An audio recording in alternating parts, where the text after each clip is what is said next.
आज की युवा पीढ़ी किस दिशा में जा रही है, देखिए पूरा व्लॉग और सब्सक्राइब कीजिए। हेलो एवरीवन, कैसे हैं सब।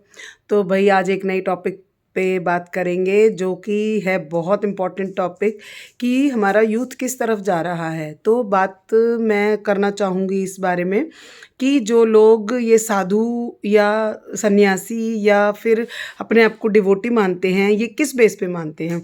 अभी आप देखिए जो लेटेस्ट आजकल महाकुंभ में चल रहा है, आईआईटीएन बंदा है और हरियाणा के झज्जर ज़िले का निवासी है। और उसको देखिए आप, आईआईटी करने के बाद, अब्रॉड में नौकरी करने के बाद, बॉम्बे रहने के बाद और दिल्ली में नौकरी करने के बाद उसने सब कुछ छोड़ छाड़ के और वो साधु बन गया है। और वो जिस तरीके से बात कर रहा है, एकदम सटीक ऐसा लग रहा है कि बहुत ही ज़्यादा इंटेलिजेंट बंदा है।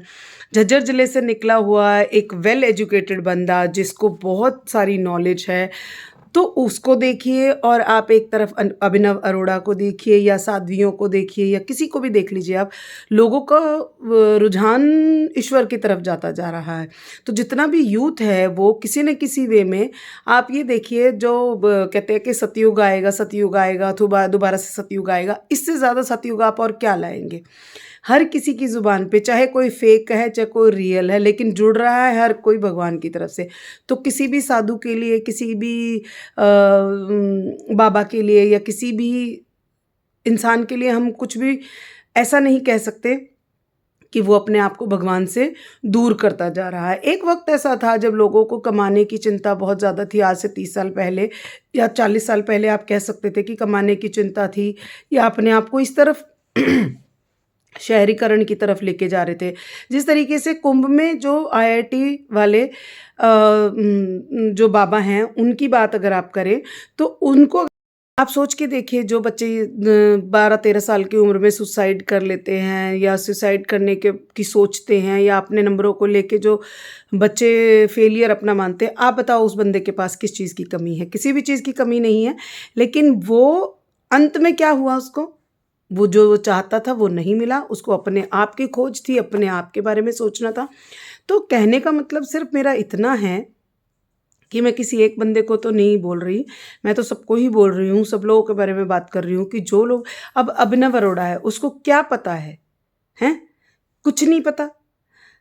बचपन में कि मुझे साक्षात्कार हो गया, मुझे ये हो गया। जब एक इंसान इतनी उम्र 33-34 साल का हो गया, उसको ईश्वर का साक्षात्कार नहीं हुआ। और जो लोग चाहते हैं, जो छोटे शहरों से उठ के आते हैं, वो लोग ये चाहते हैं हमें दिल्ली में नौकरी मिल जाए, हमें मुंबई में नौकरी मिल जाए या हमें अब्रॉड में नौकरी मिल जाए। आप देखिए उसने कहाँ नौकरी नहीं की है। स्पेस इंजीनियरिंग करी है उसने, स्पेस एरोनॉटिक इंजीनियरिंग करी है आईआईटी से। सोचिए उस बंदे की रीच कहाँ होगी, आईआईटी मुंबई से। आप सोच भी नहीं सकते उसकी रीच, उस मतलब उसको क्या पैकेज और क्या, मगर नहीं, आत्मबोध करना था, आत्मज्ञान करना था, उस हिसाब से उसने अपने आप को ढाल लिया। तो मैं तो यही कहूँगी भाई, सतयुग इससे अच्छा और कोई नहीं हो सकता कि हर कोई भगवान की तरफ जाने की कोशिश कर रहा है। हाँ, कुछ फेक लोग ज़रूर हैं, फेक बाबाओं की तो खैर हम कुछ कह नहीं सकते, फेक तो हर दुनिया में हर कोई है। मगर जिस तरीके से भाई साध्वी बन रही हैं और बंदों में भी ये आ गया है कि भाई भगवान की तरफ ध्यान जाता जा रहा है, उस हिसाब से हम कह सकते हैं कि ये सतयुग का ही आगमन है। आप इस चीज़ को कैसे ही भी देख सकते हैं, किसी भी तरीके से देख सकते हैं, मगर इन बाबाओं वाली थ्योरी पे थोड़ा सा डीप में जाने की ज़रूरत है कि जो गृहस्थ छोड़ के और बाबाओं की तरफ देखो। जो जिस बंदे की मैं बात कर रही हूँ, जो नाम मुझे उसका ध्यान नहीं आ रहा, बट मुझे इतना ज़रूर पता है कि हरियाणा के एक छोटे से गांव से निकला हुआ, जिसके पिताजी वकील हैं और माताजी हाउसवाइफ हैं, और उसकी बहन, एक दोनों भाई बहन है सिर्फ, और एक बहन है जो बाहर अब्रॉड में काम करती है, रहती है।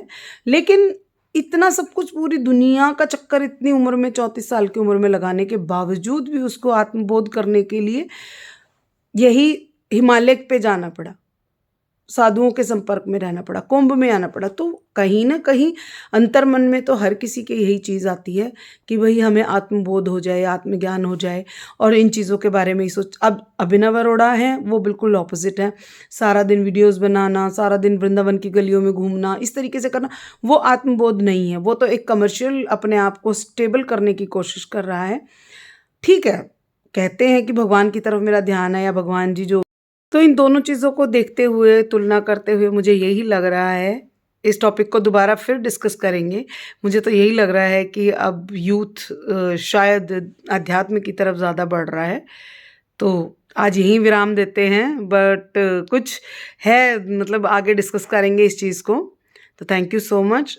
देखिए मेरे हर व्लॉग को ध्यान से सब्सक्राइब कीजिए, बेल आइकन ऑन कीजिए और अच्छी अच्छी वीडियोस के लिए मुझे सजेस्ट भी कर सकते हैं, सुझाव भी दे सकते हैं। Thank you so much.